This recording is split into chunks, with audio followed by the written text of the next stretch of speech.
What is a complete human? Is it a cover model? Is it a science geek? Is it a fitness expert? Or all of the above and more? Jana and Evan are crusaders that walk the earth looking at today's issues that touch our hearts and minds.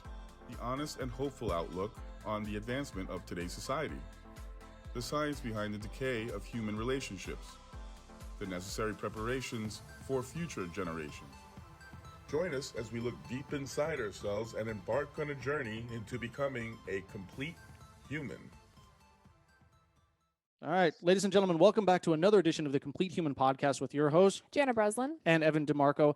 So it was about the beginning of COVID that the social dilemma became the water cooler topic of conversation. Everybody said, Did you see the social dilemma? It was a documentary that really outlined some of the practices that social media companies go through to almost cultivate an addiction. Mm-hmm. I think it's purposeful. And long before that, I think people realized that there was an issue with social media. After that, people absolutely recognized there was an issue with social media. And because of that, you would think that there'd be this mass exodus from platforms like Facebook and Instagram. Lo and behold, there wasn't. So I think that goes to show the stranglehold that these platforms have on us. Mm-hmm. And I think that became one of the things that we really wanted to seek out is who's an expert in this field? How do we talk about social addiction from social media to Zoom as in the wake of COVID with all of our kids to pornography, which is one of those fastest growing addictions. And I think falls into that digital category. So in all the research we came up with, pretty much the man, the myth, the legend, Dr. Andrew Doan is here joining us. Doctor, thank you so much for being a part of the Complete Human Show. Thank you for inviting me. It's a pleasure. Give our audience a little bit of background on who you are. All right. So my background, I got my MD and PhD degrees at Johns Hopkins Medical School. My PhD is in neuroscience, so I really understand the brain and how it functions. I went off and did a residency in ophthalmology. So I spent about 15 years doing that. Then I got a second residency program in aerospace medicine, which is a preventative branch of medicine that keeps people healthy so that they can fly and be aviators. And during that process, that residency also required me to get a master's in public health degree. Wow. So hyper educated, very smart. We've got so many of the things that we're going to share with our audience in the show notes about some of your books, publications, some of your talks. We're excited about that. But I want to get into this. How dangerous is social media? Well, computers and social media are tools. So obviously, you're using your podcast to get out to literally tens of thousands of viewerships and your listeners, and it's a tool. And so it depends. And so my analogy is really a syringe. How dangerous is a syringe? You can actually fill the syringe up with insulin, which is great for diabetics, but you can also fill up the syringe with heroin and other things that can get really highly addictive. So social media is a perfect tool, but you have to understand that the companies have to make money. So they're in the business of human engagement with technology to have eyes on the screen for advertising and sponsorships and for production of revenue, which is not bad in itself. But however, when you manipulate human behavior without checks and balances, that is where we can get into trouble, because people can use things excessively. A small percentage of the population, I'd say maybe less than 10%, but that's a big amount if you're talking about billions and billions of people worldwide using that platform. So let's talk about that then. Obviously social media has the potential to be addictive. And I think we see that younger kids, even an older generation, I've seen some of the information on some of the older generation, especially in the age of COVID, where we're geographically and socially isolated. People got into this habit of just scrolling and scrolling and scrolling. So, when we look at it from a addiction standpoint compared to, you just mentioned heroin, how dangerous of an addiction is social media? Okay, so really the data that we have about social media and media in general and how dangerous it is, it depends on the age.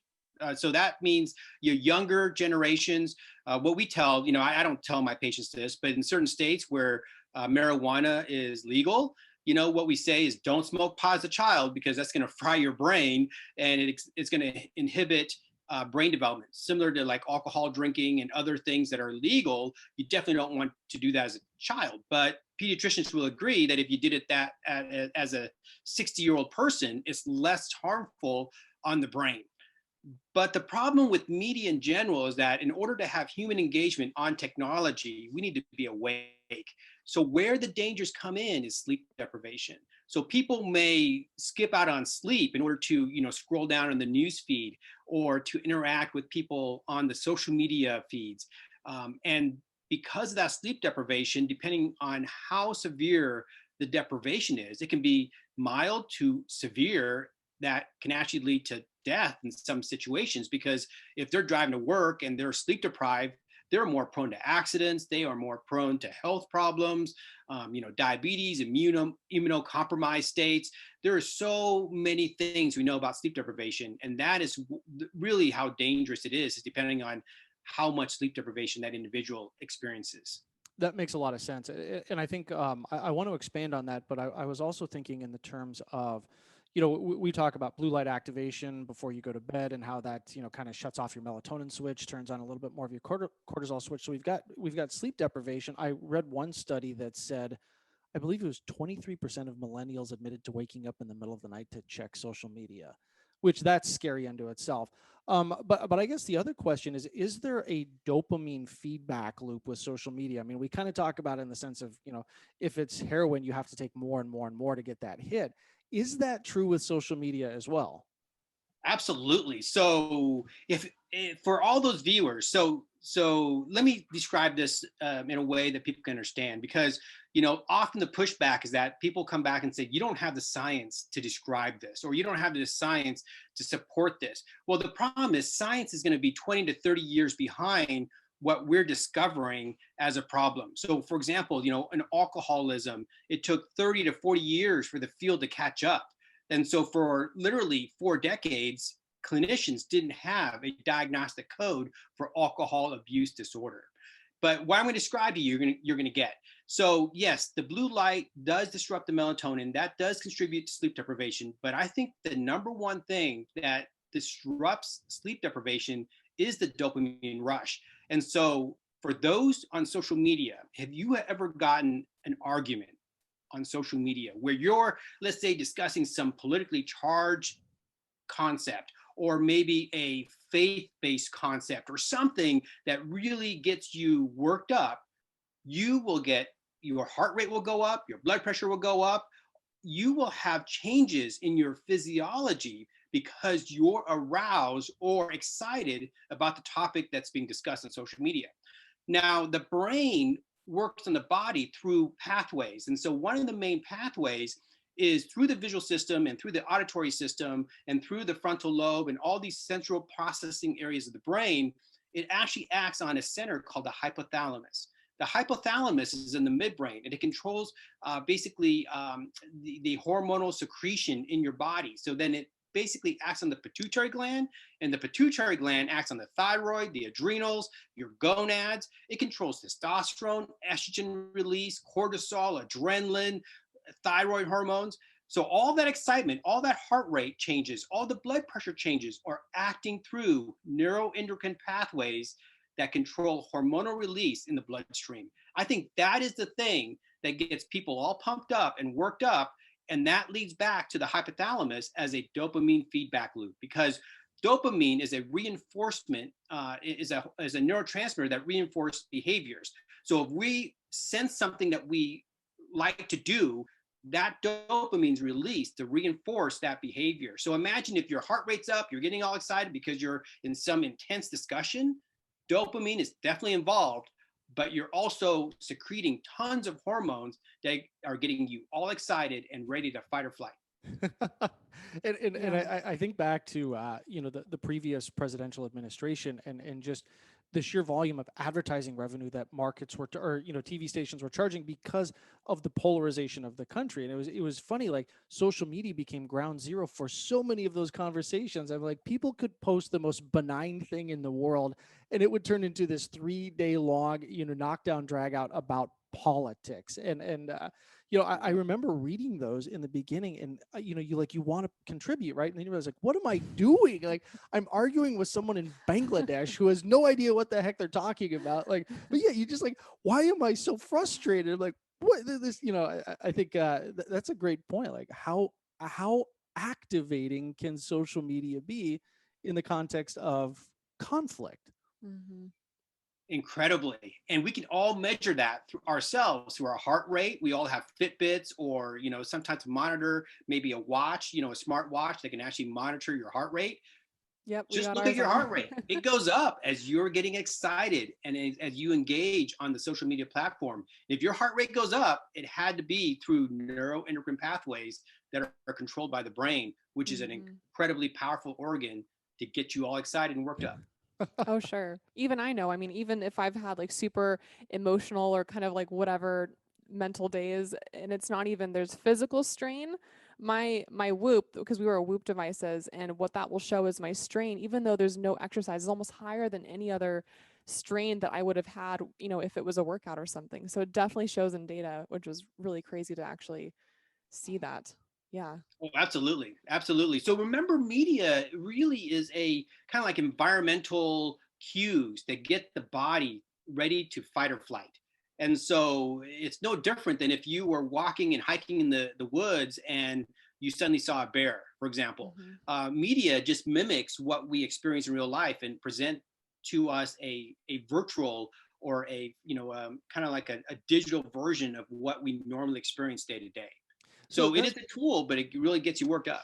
Well, and that brings up an interesting question, right? Because if we look at fight or flight, the idea is we have this stimulus that's designed to keep us alive.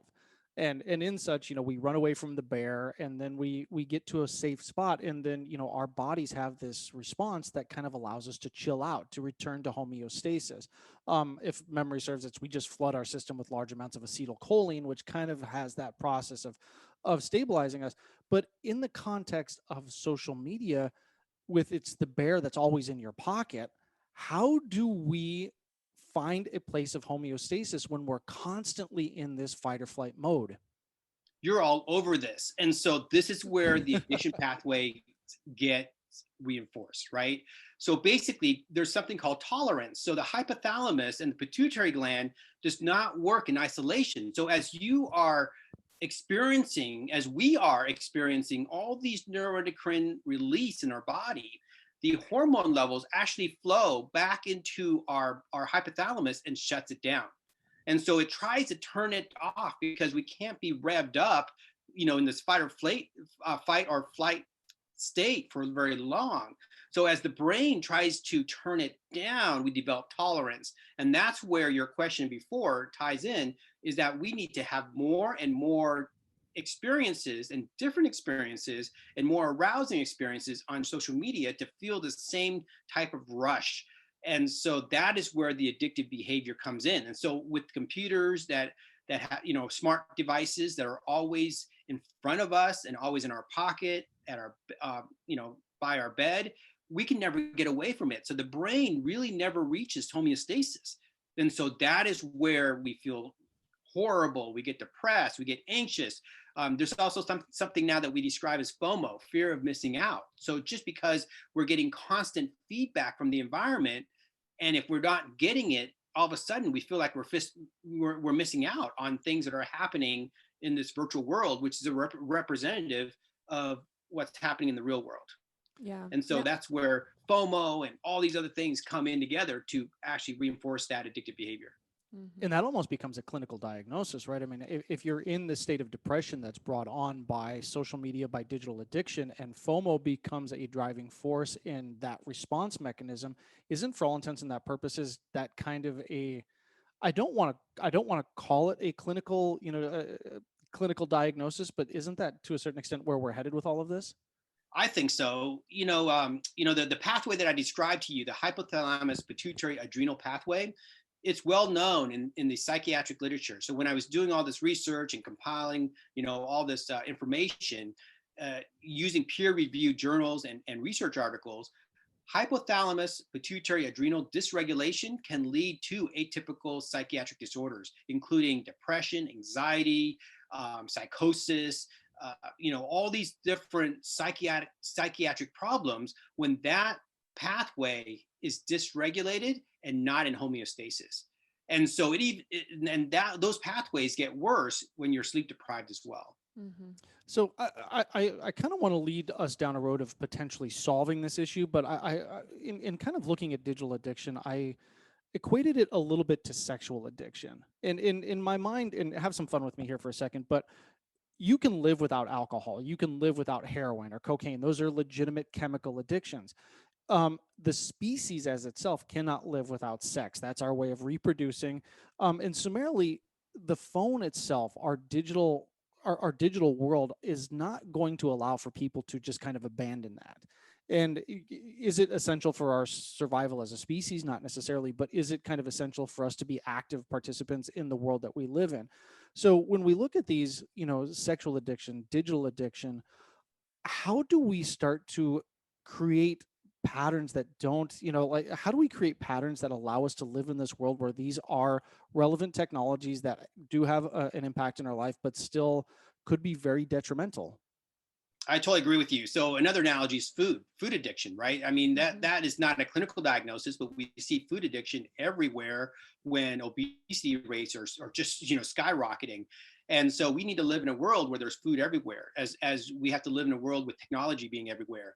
And so it starts first with education and awareness. When people become aware of problems, then solutions then can be found. And so the first part is educating. So this is what we're doing, just having a discussion online through this podcast so that people become aware and educated about the situation. The second process is some people who are addicted may need like 12-step programs, may need like a online, social media anonymous, may need a gamers anonymous, or technology anonymous. And walking through my process of trying to get control of my own, impulsive drives to use technology, I think one of the highest things is being accountable to somebody. So basically, are we accountable to our employer or our job? Do we have a faith where we're accountable to a God? So all these things are complex but essential in presenting that to an individual in trying to find moderation, because the key is moderating, being able to turn off the device, get away from it, get sleep and rest, and allow the body to return to homeostasis. Mm-hmm. So I would imagine that, like food, like sex, digital addiction is probably one of those things that most people have a really hard time admitting they have a problem with. So from a clinical perspective, how do you identify whether or not you have a problem with digital addiction? Yeah, so those are good questions. So you have to go back to the DSM. The DSM is the Diagnostic Statistical Manual for Mental Disorders. And so the way it's described is that you have to have problems that arise from the use of technology. So for example, they describe, like, let's say you have problems with personal hygiene or taking care of yourself, relationships with other people. Are they now suffering because you're overusing technology? Are people trying to cut back on technology but are unable to? Are you developing a tolerance to technology where you have to use it more and more to get the same level of excitement or pleasure? Are you giving up other things that you normally enjoyed before for technology? Or trading the technology for things that you used to enjoy before, like hiking or riding bikes or being outdoors or spending time with family.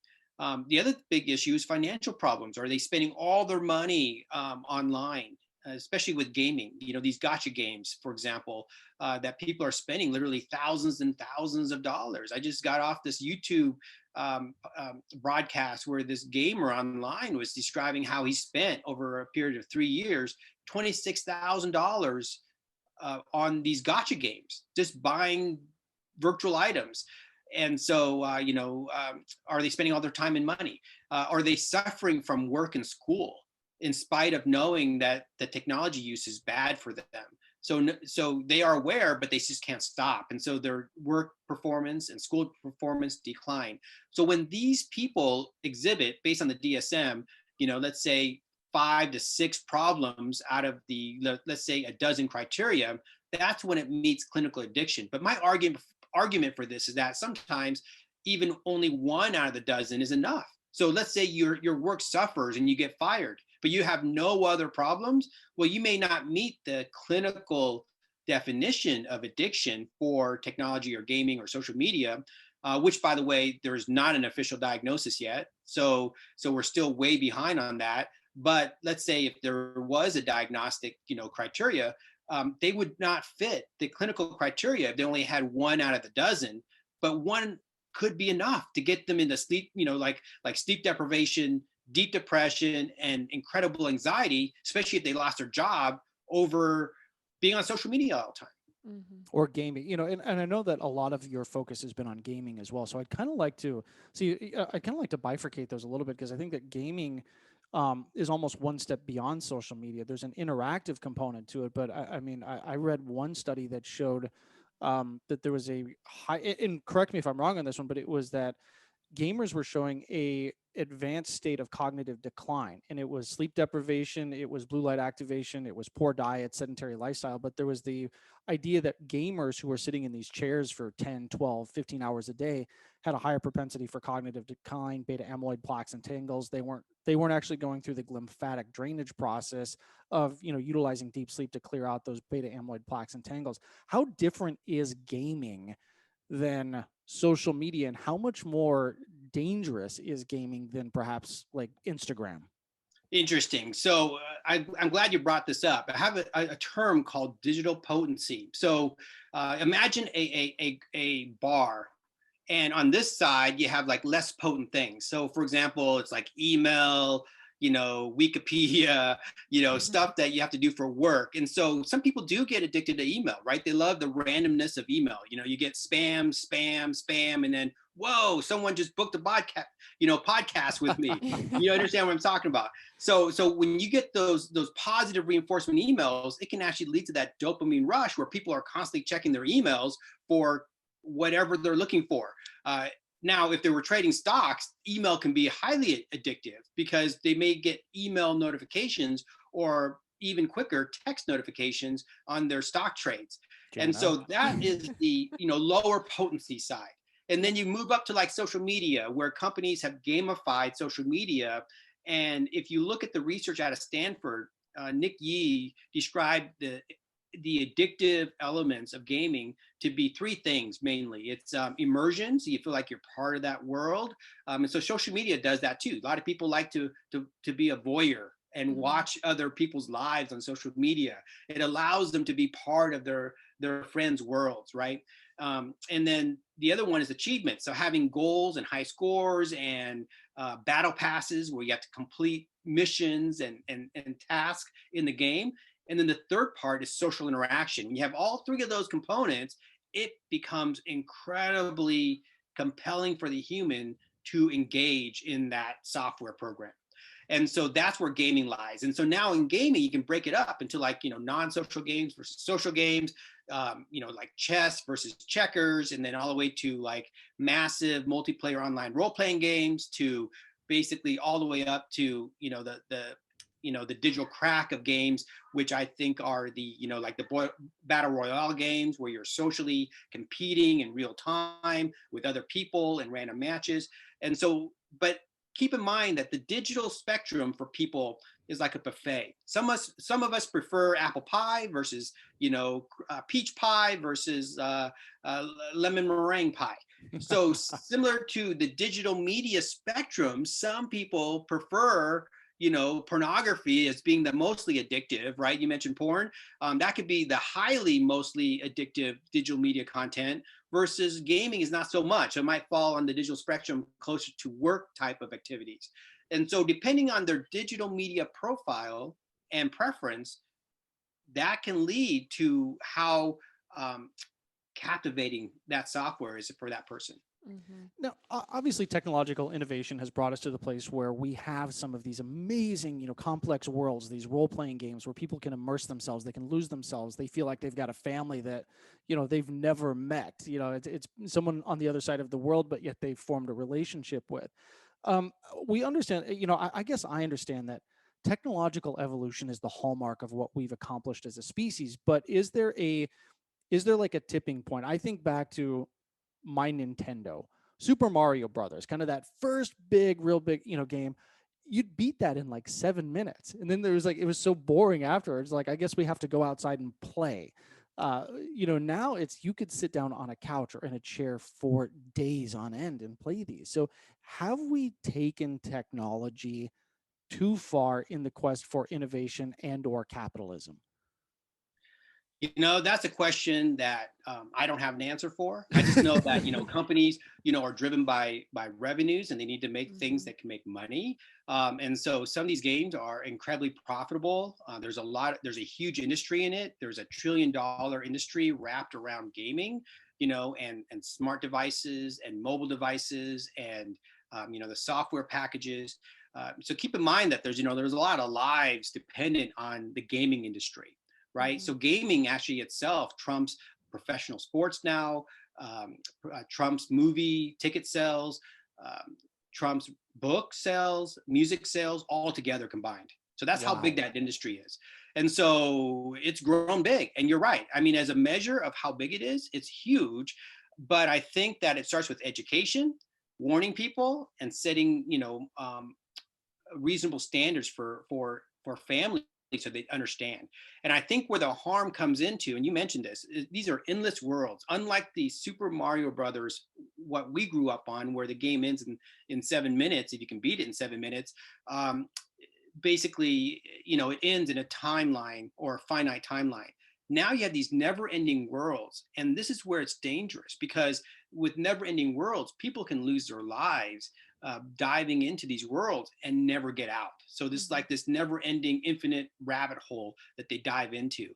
Now, in a young brain, in a developing brain, that's dangerous. That can lead to developmental delay. That can lead to autistic and ADHD-like symptoms in kids. In adults, it can lead to severe sleep deprivation and loss of relationship and job and life. And so we lose a productive person in society when that happens. When they dive into a virtual world and they can't leave or won't leave. So you brought up kids, Dr. Doan, and I definitely want to jump into that. But before we do, I kind of want to ask a policy question, and I don't know if this is something you feel comfortable saying, but like pharmaceutical companies, like any company that creates a product that is, let's say, one of the opioids, right? Is there a responsibility on these gaming companies to limit that innovation, knowing that there is a probability of downfall with the products that they're creating for society? So personally, I believe they do. Every corporation that creates a service or a product, you mentioned the pharmaceutical industry, any industry that produces something that humans use and can be potentially harmful for individuals, they do have a corporate responsibility. Where corporations, and I agree with you on that, and personally, as a doctor, as a person in public health now, I completely agree with that statement. Where we're fighting is the legitimacy of what we're talking about. So what what we're talking about, the industry will argue that there's no evidence for any harm or anything, because that's how they can stay clear of the regulatory situation. So right now, there's a fight in the in the field of medicine on whether these are true addictions, and the World Health Organization, just this year in January, actually will added in ICD-11 a diagnostic code for gaming disorder. So this is going to come into reality probably within the next decade. It's going to take a while for the United States to adopt the ICD-11 standards. They're usually about 5 to 7 years behind the WHO. But what's interesting about this is that we're still going to have a delay in identification of the problem. So that means more kids and more individuals are going to be suffering. And so you guys are ahead of the curve, recognizing that this is a problem. I totally agree with you. It's a problem. There's corporate responsibility, but I don't know how that's going to evolve into a regulation or what's going to happen to these companies down the road. Well, in a lot of ways, it kind of sounds like the cigarette industry where, everybody knew it wasn't great for you. It took how many decades before, the WHO, the CDC, the FDA recognized that these cause cancer. And then summarily, the tobacco company still argued for decades that there was no proof that they caused anything. So it seemed like, I mean, back in the 50s, you go to your doctor and ask to lose weight, and they tell you to start smoking, and it's even still not that much, decades later, we're still dealing with tobacco as a clear addiction and a clear, issue with medical health. So it's going to be an interesting, interesting decade in the future of this. Let's jump into kids, right? Because I think one of the first concerns that I had as a father going into distance learning on Zoom was, and knowing the dangers of blue light activation, knowing the dangers of a kid staring at a screen for hours on end, was sleep deprivation, was kind of these dopamine issues. Let's talk a little bit about that. How detrimental is the digital world to kids versus adults? So I break this up for parents to understand, digital candy versus digital veggies. So the kids being online learning are digesting digital veggies, which are not that harmful to the brain. So they can actually sit there, and if they were addicted to SAT and ACT preps, I guess in California they don't care about the ACT or SAT anymore. Nope. But if they were actually addicted to online learning, you'd have an awesome genius kid, right, who just loves schooling. No one ever gets addicted to broccoli. So that's something I throw out there. You know any broccoli addicts? Well, Jana, If you don't know any broccoli addicts, you're not going to know. But it's very rare, right? Maybe 1 in a million may be addicted to broccoli, truly addicted. So really, kids are not going to get addicted to online learning. Where the danger I find, and so let's go back to that though. So digital learning online can lead to dry eye problems, can lead to focus problems, eye strain, neck strain, back problems, sedentary lifestyles. So you have obesity problems, and the blue light can lead to, you're right, if they're studying late at night, it can lead to sleep deprivation. I am less concerned about that than the multitasking capabilities of these supercomputers, because everything we have is a supercomputer. Even our cell phones are supercomputers. If you see some of the digital entertainment that is available on a cell phone, it's amazing. You're getting some of these open world, just incredible role-playing games and fighting games and strategy games. I mean, they're even playing first-person shooters through the cell phone. And so, the cell phone becomes now this supercomputer that's accessible in front of them. So what I'm more concerned about is that, yes, they're online and they are actually multitasking. So instead of focusing on their learning, they're actually playing in the background. And so what's interesting about this, I play, online with some of these kids, and these battle royale games, they match you up, and I'm like, why are you online playing all day? And so it's shocking. And so that's what I'm more concerned about, is their brain development that is associated with playing 6, 8, 10, 12 hours a day, the same game over and over. Yeah, I think that's a clear and present danger to our future.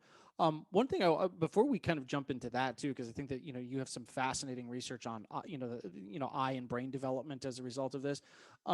Clearly, Zoom became a means to an end. COVID hit. We weren't really sure. We did the best that we could with the technology in place, which was put kids in front of a screen so that we could ensure everybody was safe. And the merits of that decision, I think, are beyond reproach. My concern with it, and kind of seeing my daughter go through this as a first grader and looking at all of the kids in her class, there's this element of ADD that seems to have come out of this. And again, I don't know if this is Zoom's fault or technology's fault, but you can tell the kids that have swivel chairs, because class starts and about 5 minutes later, everybody starts spinning in their swivel chair. About 5 minutes after that, they are checked out. So how effective is this at really engaging our kids in the education that they need, and how detrimental could it be in the developmental process, especially as it pertains to education? This is a really big experiment that we're doing right now. We don't have the data. Yeah. And so, we're just collecting data on the ramifications of what we're doing. So those are good questions. But Dr. Christakis out of the University of Washington has done a lot of research on ADHD and digital media. And so what he's shown was basically digital media that changes scenery or stimuli every 3 to 4 seconds can lead to more ADHD-like behaviors because the brain is being taught and trained to search for novelty every 3 to 4 seconds. So maybe with these Zoom, uh, being in these Zoom meetings, especially with the panel where you're seeing like 30 other kids online and, you're watching different things, the brain can get very distracted versus being in a classroom where you're focused on the teacher and they're able to make eye contact with you and engage with you in a very personal and real way. So I definitely, from my own learning, I know that being online is not as effective as being in person. I'm kind of curious. This just popped into my head. Are we going to create like a whole slew of marital or relationship problems as a result of this? Because if people are constantly looking for, that change, that outside or that stimulus change, are people like going to even be able to have a normal adult relationship? I think it's going to be harder. Especially with growing technology addicts who are not used to having eye-to-eye contact, and it goes back to childhood development. So if a child is so used to interacting with a smart device or a screen all the time, they're not able to interact with human beings the same. And we see that clinically too, when young patients come in the clinic and they're so used to having their head down on a screen, when you actually make them interact with a human being, they don't know or understand how to interact. So let's jump into that, because I think we can kind of break this down into two different, issues. There's a physical, and I think that the physical is that, the hunched shoulders, the neck issues. I want to talk about that. And then kind of the physiological, psychological, neurological issue with kids specifically, when it comes to digital devices.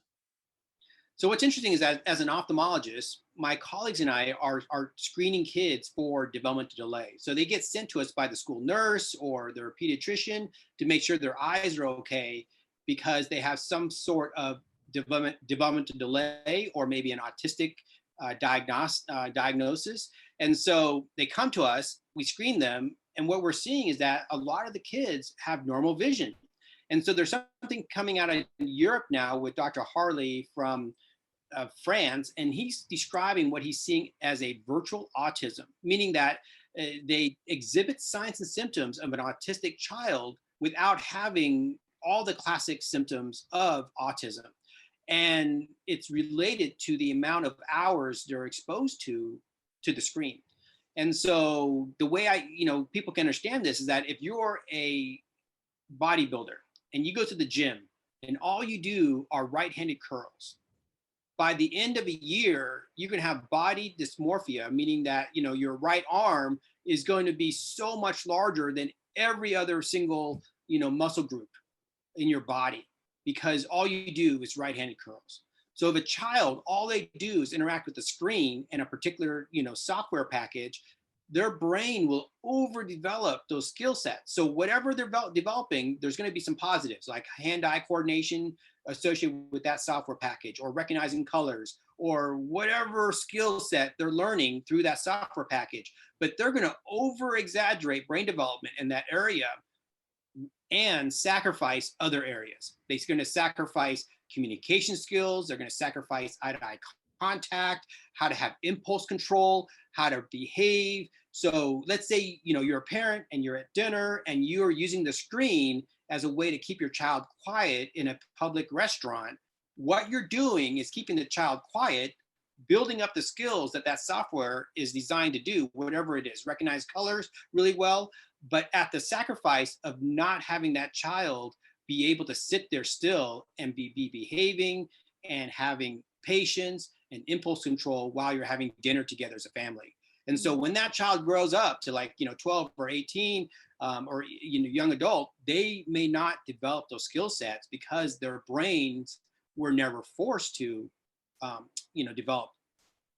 So I wonder if those are the kinds of people, like when they grow up, they'll be the ones that take out their phone and be preoccupied during those dinner meetings or family events or something. They're more preoccupied. Well, I would think that the potential for that goes far beyond that. Is, you know, if you're not developing impulse control, that could lead to all sorts of other addictions. That could lead to, you know, social anxiety problems, social disruption problems. I mean, that seems like, you know, planting that seed earlier in life through the use of these devices has the potential to rear a massive ugly head the longer that that behavior is reinforced.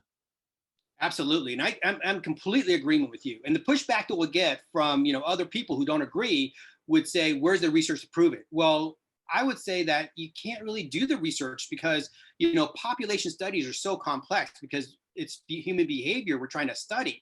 So what you need is identical twin studies. You'll never get an identical twin study because every IRB, which is like an institutional review board for research, will never approve a research study where you take identical twins, expose 1 to 8 hours of gaming or social media per day, and the other child has a normal, you know, non-media environment to grow. You'll never see that because as pediatrician clinicians, we all know the ramifications. We all know that, you know, having excessive use will have problems with their brain development. That research study will never be approved. Well, But we see it everywhere.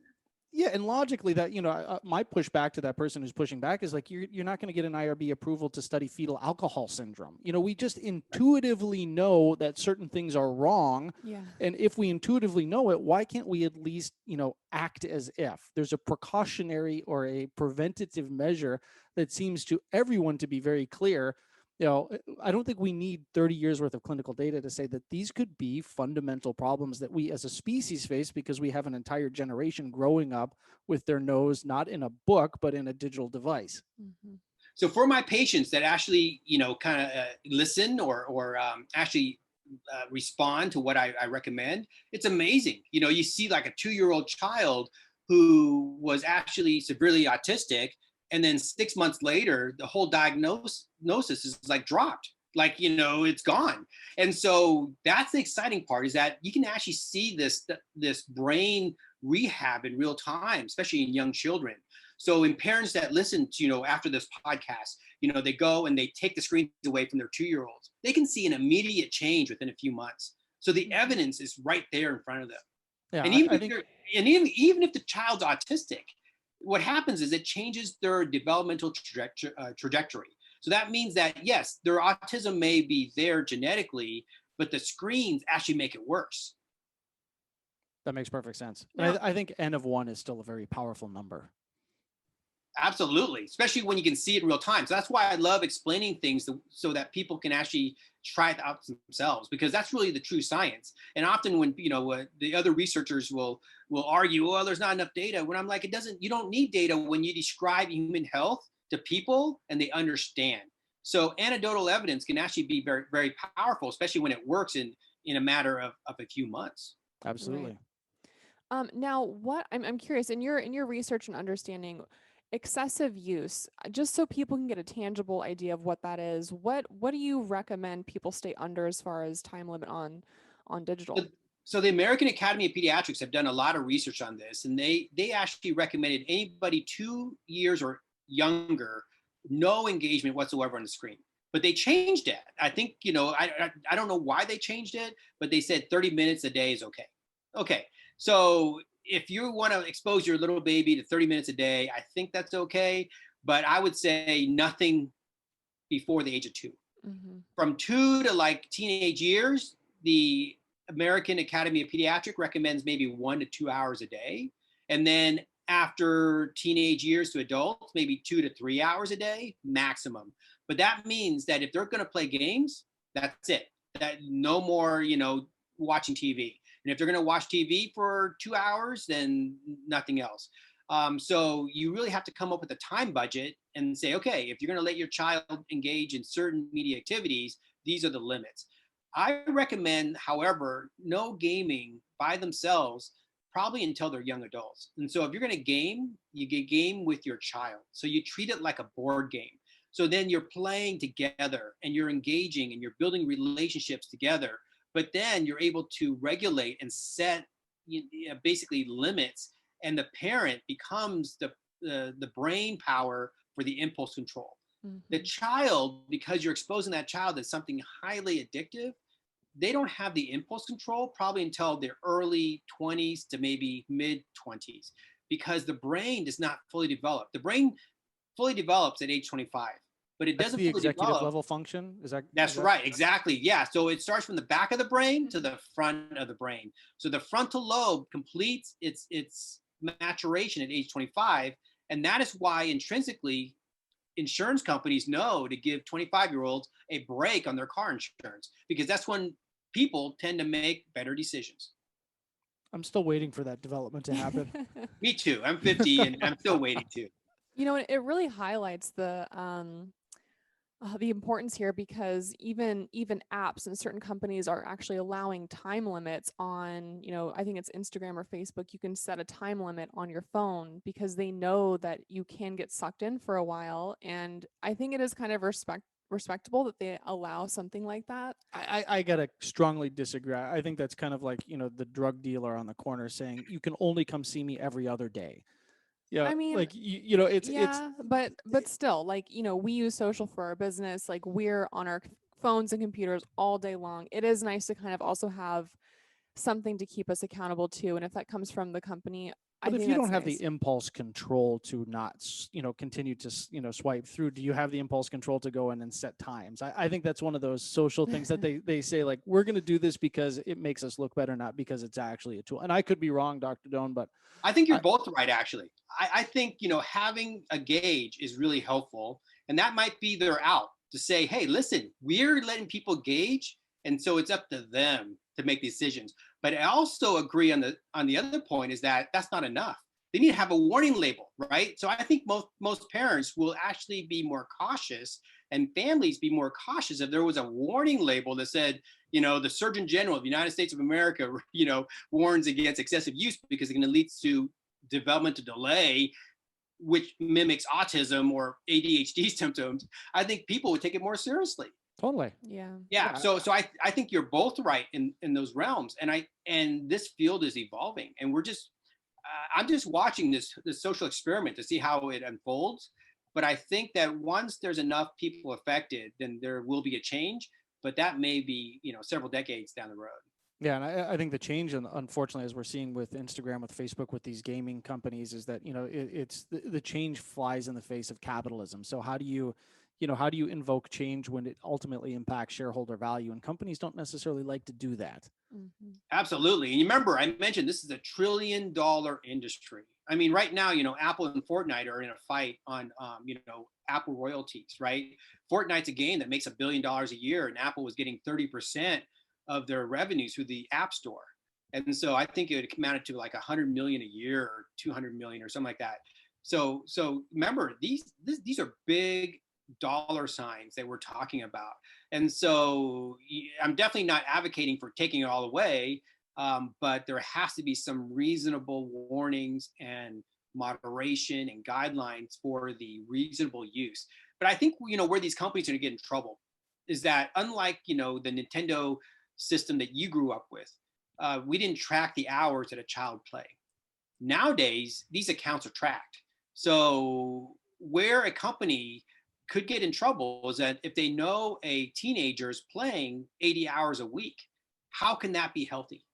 Yeah. They must have a responsibility to consult medical professionals, psychologists, mental health providers, neuroscientists, you know, all these experts to say, hey, is 80 hours playing our game going to affect this child adversely, you know, day in, day out, or week in, week out, right? So I think that's where they're going to get in trouble. Well, and I think, you know, it goes so far beyond anecdotal evidence, but if we know that BDNF, brain-derived neurotrophic factor, has a positive impact on brain aging and brain health, neuroplasticity, and you're in front of a TV for 80 hours a week, how are you generating enough BDNF to have any type of positive impact on your brain? Absolutely. Right. Is that amazing? But, you know, I have to emphasize that, you know, there are good stuff out of this too. So if you're going to play games, like, break it up, do push-ups and sit-ups. There are gamers that were doing that, and they beefed up really quick because of all the adrenaline and testosterone that's being released while they're playing games. So when I play, I do 50 push-ups and 100 sit-ups and jumping jacks in between sessions, you know, and I take breaks. I use sometimes, you know, those types of exercises to actually, build muscle strength. So keep in mind that there are good things out of gaming as well, like the hand-eye coordination. The research shows that if you're a moderate gamer playing 1 to 2 hours a day, you're socially more functional, you're healthier, you're happier. In general, there are good things. And so I don't want to demonize games. I don't want to demonize social media, but it has to be in moderation. But we're talking about, 1 to 2 hours a day, maybe 3 hours at the most. But the average child, based on the Kaiser Foundation research, back in 2010, 8 to 18-year-olds were using on average 7 hours, 38 minutes a day.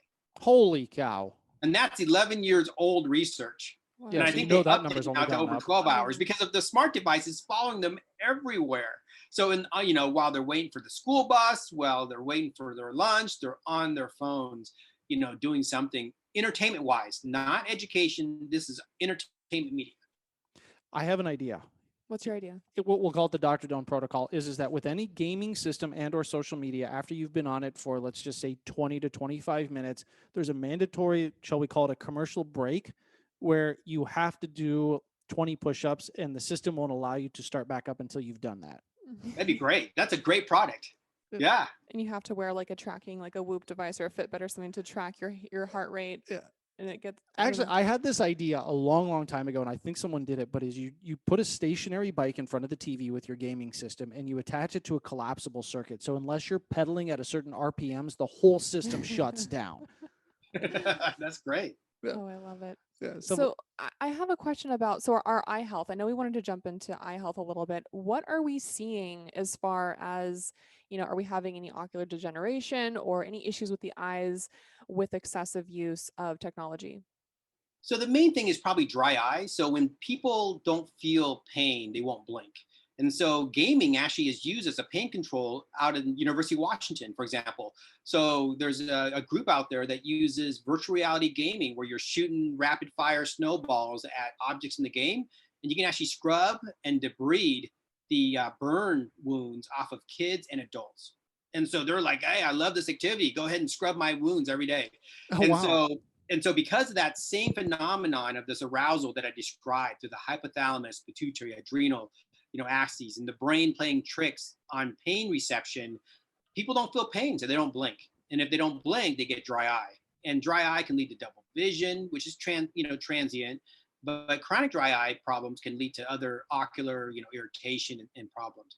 Where we're seeing in kids, though, is that because the screen requires you to focus and cross your eyes, kids who have something called esophorias, meaning that they cross their eyes intermittently, but because of the outside world and they're looking, at far things and close things, they don't develop a permanent interning, which is an esotropia.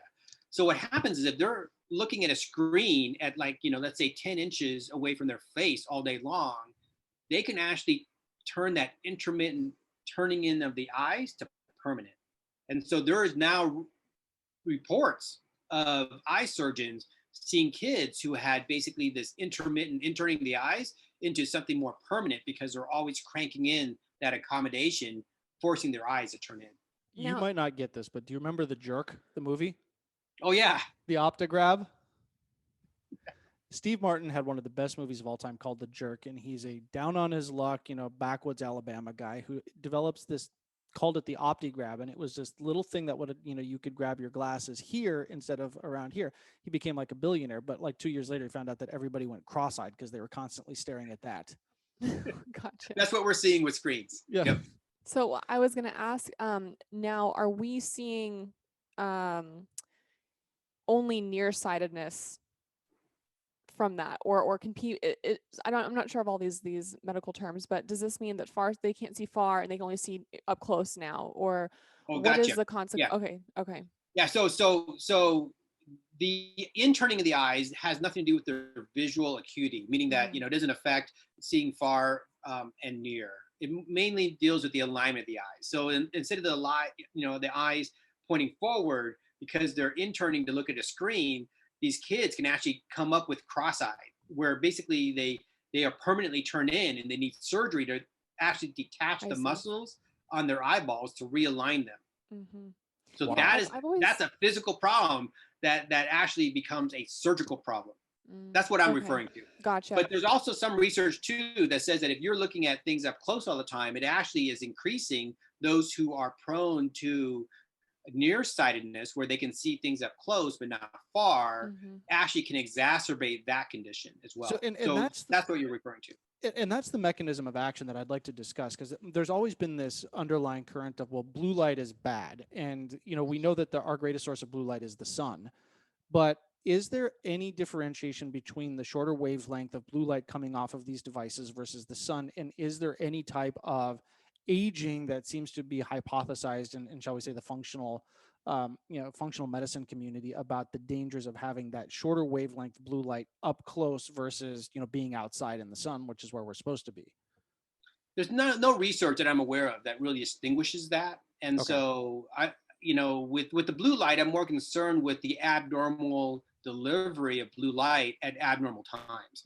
And so it really disrupts our circadian rhythm. So before we had like artificial light, people normally got tired when the sun went down. And so they started winding down and then they went to bed. But now, because we're able to turn on the screen anytime, anywhere, even in our bedrooms, it can actually disrupt some people's sleep. So what is the impact of those blue light blocking glasses then? And, if we're blocking blue light during the day when we're supposed to be awake and receiving blue light, are we kind of resetting our circadian rhythms?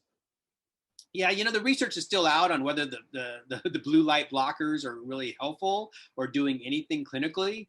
I think it's more important just to turn off the screen 2 to 3 hours before you're ready for bed, to deprive your body from having that light stimuli, to help your body just wind down. And we've talked so much about, kind of protecting your last hour of, getting ready for bed. I know it's called sleep hygiene at certain sleep clinics, and that's obviously a big one. So I guess my question is, we don't want to have that device 8 to 10 inches in front of our face, but if you're watching TV, an hour before bed and that's 12 feet away, does that have the same impact on activating, activating cortisol and keeping your melatonin switch off?